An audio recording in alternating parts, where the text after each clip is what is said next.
En esta oportunidad veremos generalidades y epidemiología de la esquizofrenia.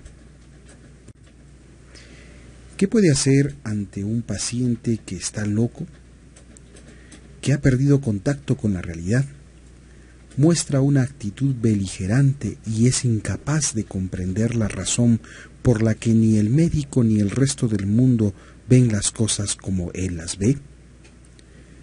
Cuán exasperante es para el paciente psicótico que nadie parezca comprenderle, darse cuenta de los peligros o la importancia de una situación que es tan real para el enfermo.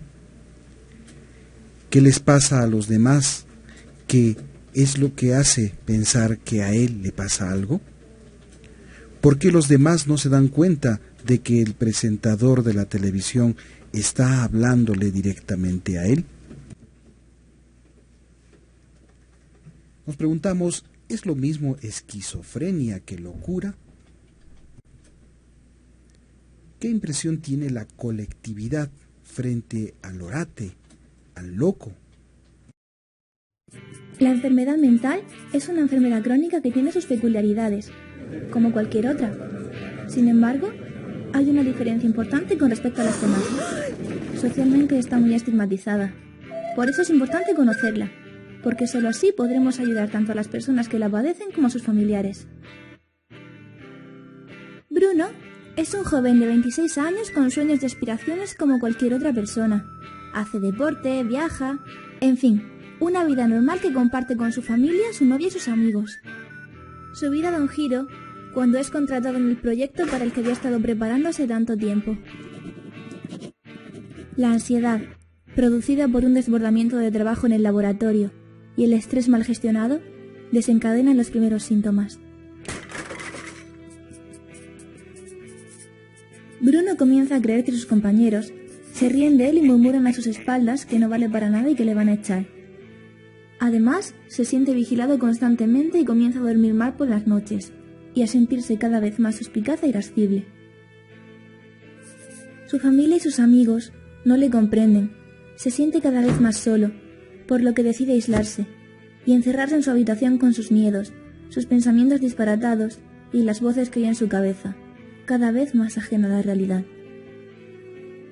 Su familia, preocupada por la situación, empieza a informarse. Consultan con su médico de cabecera y buscan información en internet. Y empiezan a surgir palabras tales como trastorno de personalidad, brote psicótico, esquizofrenia. Estas palabras les dan escalofríos nada más escucharlas. El médico de cabecera remite a Bruno y a su familia a la consulta del psiquiatra, que les confirma que lo que ha sufrido ha sido un primer brote psicótico agudo y les informa acerca de los síntomas y su tratamiento. Estamos ante una enfermedad mental crónica, pero no es el fin. Una persona con esquizofrenia puede llevar una vida totalmente regular con un tratamiento adecuado. Además, hoy en día los fármacos son mejores y con menos efectos secundarios. Bruno comienza el tratamiento y efectivamente se siente mucho mejor. Ha dejado de escuchar voces y comienza a vivir de nuevo su realidad cotidiana y normalizada. Pero para la familia, y sobre todo para Bruno, es muy difícil asumir que tiene que tomarse la medicación a diario. Pasado un tiempo cree que ya está curado, así que decide dejar el tratamiento sin consultar con el psiquiatra. Los primeros días se siente bien, pero a medida que pasa el tiempo, vuelve a notar esa sensación de angustia y miedo. Pero ahora los síntomas son mucho más graves. Bruno corre para intentar escapar de esas voces que le atormentan, y esta vez es necesario ingresarle en el hospital.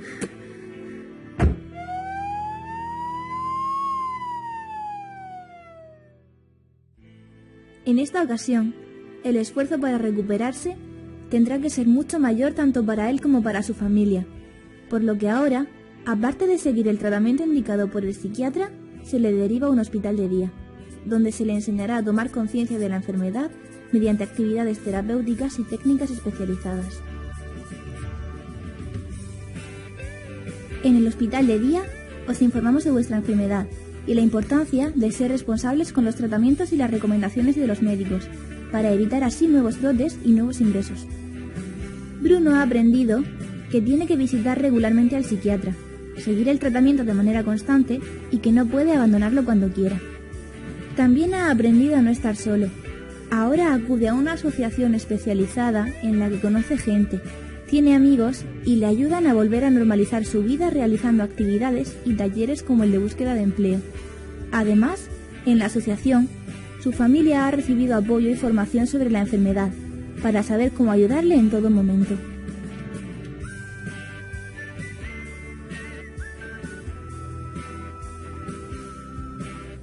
Ahora es consciente de que su enfermedad es crónica, como cualquier otra, que requiere un tratamiento especial y constante, como la diabetes de Marta, el reuma de Rodrigo, la alergia de Marisa, la hipertensión de John, la artritis de Simón, la fibromialgia de Cristina, la cardiopatía de Esteban, el asma de Nuria, ya que todos deben cuidarse constantemente y no pueden abandonar su medicación. Por fin Bruno ha aprendido a manejar su enfermedad.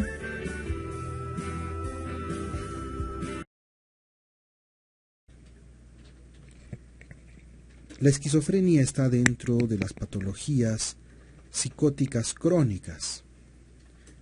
La psicosis es un trastorno mental importante en el cual hay un deterioro en el pensamiento, en las respuestas emocionales, en la capacidad de recordar adecuadamente, en la capacidad de comunicarse de forma clara, en la forma de interpretar la realidad y conducirse apropiadamente. En general, podemos decir que la psicosis va a producir incapacidad de satisfacer las demandas ordinarias de la vida.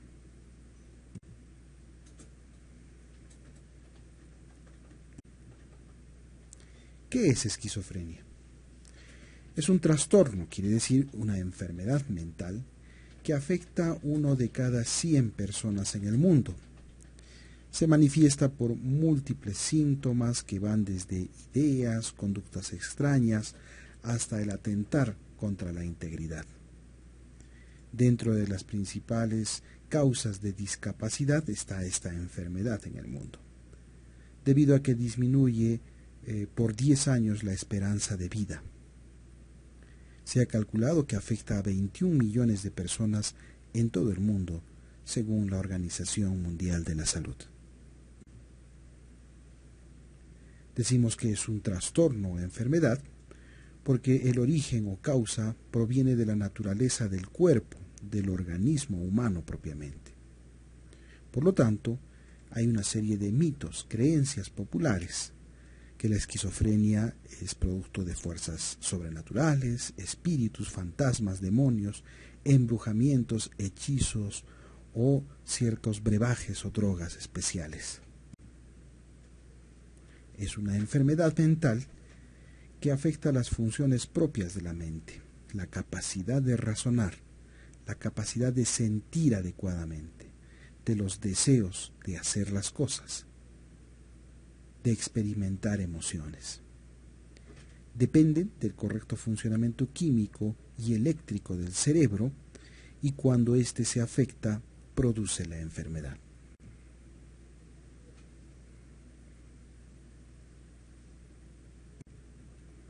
Veamos un poco de la epidemiología. Se presenta en todas las áreas geográficas y en todas las culturas y razas del mundo. Tiene una prevalencia de 0.5 a 1% y una incidencia de 10 a 60 casos por cada 100.000 habitantes por año.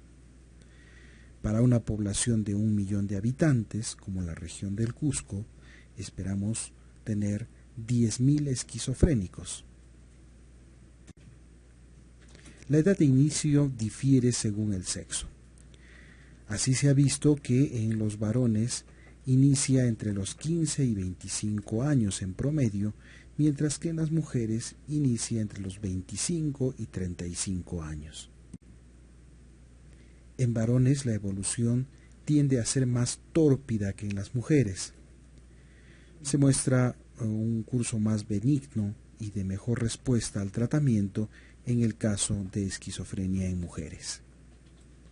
Se ha encontrado que el invierno marca un cierto patrón de estacionalidad en el nacimiento de niños que posteriormente desarrollarán esquizofrenia. Se postulan como factores importantes los cambios climáticos, la presencia de infecciones virales, entre otras. Una antigua película educativa sobre la esquizofrenia. Los pacientes llevaban caretas puestas para que no se les reconociera. A los psiquiatras no les resultó fácil rodar esta película. ¿Qué se pretendía demostrar sobre una enfermedad en la que los pacientes a menudo escuchaban voces, padecían alucinaciones o tenían manía persecutoria? ¿Cómo se establecía la diferencia en el diagnóstico de una persona esquizofrénica o simplemente con un comportamiento extraño si no se conocía la diferencia entre ambas cosas y su origen era tan confuso? ¿Cómo se enfrenta uno a este fenómeno que se encuentra entre nosotros, entre nuestro grupo, en el que vemos a personas que tienen un mundo propio y que incluso tienen visiones, una impresionante fuerza profética, que quieren enriquecerse y hacer feliz al mundo en el que viven? He tenido un paciente que acabo de tratar en la unidad que quería comprar la clínica por 1.000 millones y le hizo a nuestro presidente una oferta muy concreta. Por consiguiente, en este mundo fantástico que habita entre las personas esquizofrénicas, que naturalmente les impulsa, que comprobamos que existe en nuestra cultura, ¿cómo podemos contribuir y qué conclusión podemos extraer para explicar que son como son? ¿Y entonces? El diagnóstico de la esquizofrenia es difícil de hacer, ya que no está muy clara cuál es su causa y la enfermedad en sí es un gran misterio. Según se conoce a través de una antigua encuesta realizada en un psiquiátrico en la admisión a los enfermos que ingresaban por primera vez hace 100 años, los psiquiatras consideraban que el origen podía ser una educación incorrecta, comportamientos de origen religioso, la avaricia, pero también la vida, la pérdida del honor o lo que es más sencillo, la pérdida de la potencia, y por consiguiente el onanismo endemoniado. Pero los psiquiatras eran conscientes de que hurgaban en la niebla. La verdadera causa permanecía irreconocible. Desconocida. Sin embargo, en el año 1900 se produce un resurgimiento científico. Hasta ese momento todavía se creía que todos los valores de la ciencia se conocían. El mundo estaba prácticamente descubierto. Se debía traspasar la niebla que flotaba en torno a la demencia. Los demonios y los espíritus, que anteriormente habían sido considerados como los causantes de la enfermedad, quedaron desplazados por la electricidad y los gases residuales de los automóviles. ¿Pero qué es entonces? Enseguida se produce un cambio en un doble sentido en cuanto a las causas que producen la enfermedad. ¿Es la esquizofrenia una enfermedad mental o en cierta manera es una enfermedad biológica, un concepto revolucionario? ¿O es una enfermedad de la mente que en líneas generales no está al alcance de la mano como se había pensado hasta ahora? Surge un planteamiento sobre los principios filosóficos que separa las distintas posturas de hoy en día. Atrás quedan las cabinas de rejas y las camillas de inmovilización en las que se les retenía. Se crean instituciones nuevas y modernas y los médicos comienzan a hacer terapias con los pacientes, como por ejemplo en esas norias donde los enfermos giran como en un tío vivo, donde se pueden despertar sentimientos de felicidad. Muchos pacientes ingresan durante meses en clínicas donde se encuentran protegidos a través de baños con vendajes que les proporcionan relajación y tranquilidad durante horas. Sin embargo, con el nacionalsocialismo todo cambia. Renombrados investigadores huyen de Alemania. La teoría de la relatividad estatal controla absolutamente las mentes. Hay una discriminación absoluta hacia la locura. La humanidad se subdivide en seres provechosos y dañinos. Los nazis intentan a través de películas divulgativas machacar las mentes. Los psiquiatras fascinados del fascismo se lanzan contra el análisis estático de la esquizofrenia y demuestran que la enfermedad en los hijos de los afectados se manifiesta de una forma más frecuente de lo normal, de lo que se deduce que la esquizofrenia es una enfermedad hereditaria. La búsqueda de las causas de la enfermedad se limita a la transmisión hereditaria y a menudo en lugar de una terapia se recurre al asesinato de los enfermos. Después de la guerra hay que ponerse manos a la obra, la reconstrucción, el pensamiento práctico. Por lo menos en Occidente no se tenían en cuenta estas grandes teorías, y mucho menos en la psiquiatría. Se hace muy difícil tener un comportamiento civilizado, ya que también permanecen antiguos nazis entre las autoridades. Para las terapias se aprovecha lo que hay, por ejemplo la electricidad, que ya desde los años 30 se utilizaba para los electroshocks. utilizados tanto para ataques epilépticos como en las terapias contra la psicosis.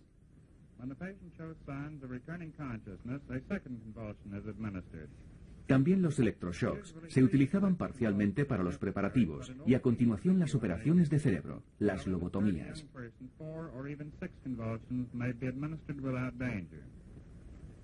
Aquí se muestra cómo se realiza en un paciente ya muerto.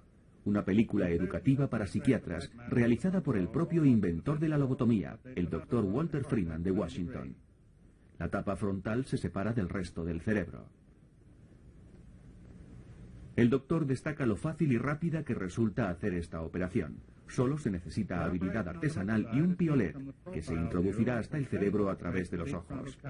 Hasta ese momento se creía que a los esquizofrénicos había que arrestarles, ya que no se les podía hacer responsables de la fantasía y la creatividad de su cerebro. Con esta operación se separaban las conexiones de las partes afectadas del resto del cerebro. Que los psiquiatras tuvieran plena seguridad en cuanto a la causa de la enfermedad llevó a una de las terapias más graves que dio lugar a personas emocionalmente deshechas. En principio, estos métodos se abandonaron con el descubrimiento de los medicamentos psiquiátricos modernos, los neurolépticos. Se produce una desconexión de todos los córtex frontales y por lo tanto del dominio del cerebro, muy importantes en la posesión de la fantasía y la creatividad. Y a través de estas manipulaciones, en el fondo, lo que se ha hecho se puede conseguir hoy con los neurolépticos, es decir, reducir la creatividad y el funcionamiento de la fantasía de los afectados. Los neurolépticos tienen gran éxito de ventas, como se demuestra en el mercado durante los años 60. No obstante, hoy se tienen en cuenta los graves efectos secundarios que tienen estos medicamentos utilizados para aplacar la psicosis esquizofrénica. ¿Se han ocultado con estos medicamentos, al menos de una forma indirecta, las causas de la esquizofrenia? Sin embargo, es indudable que los medicamentos han revolucionado la psiquiatría. A muchos pacientes se les puede dar el alta y pueden volver a casa, porque con una pequeña modificación en la química del cerebro se reconduce su psicosis. En lugar de alborotar, ingresan en las instituciones donde permanecen tranquilos.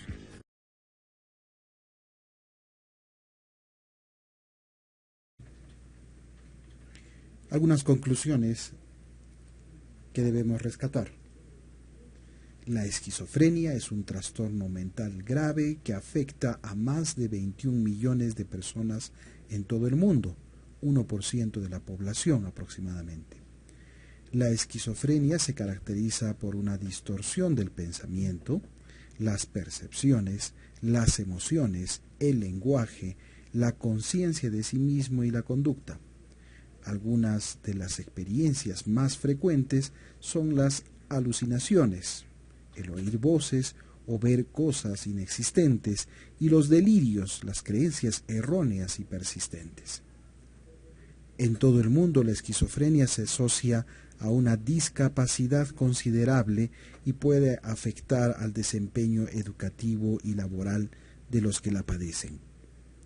Las personas con esquizofrenia tienen entre 2 y 2,5 veces más probabilidad de morir a una edad temprana que el conjunto de la población.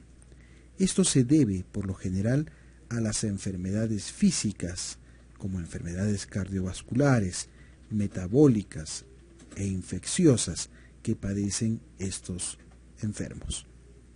Los esquizofrénicos suelen sufrir estigmatización, discriminación y la violación de sus derechos humanos. La esquizofrenia es tratable. La farmacoterapia y el apoyo psicosocial son eficaces.